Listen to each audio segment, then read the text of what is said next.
Pada dasarnya mobil dinas digunakan sebagai kendaraan operasional lapangan bagi pejabat di lingkungan pemerintah. Namun menurut Wali Kota Palembang Harnojoyo, keberadaan mobil dinas sebagai fasilitas negara juga diperbolehkan untuk digunakan masyarakat ketika sedang tidak dipergunakan pejabat terkait.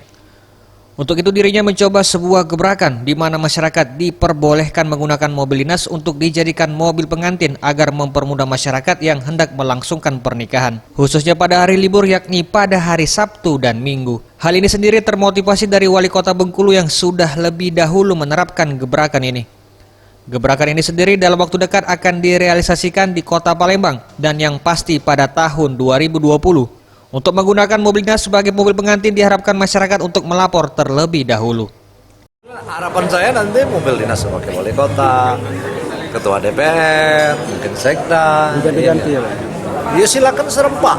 Pak, itu Sabtu Minggu kan. harapannya tahun ini atau masih direncanakan lagi? Kenapa mobilnya ada sekarang tidak juga dipakai. Tim Liputan Sriwijaya TV.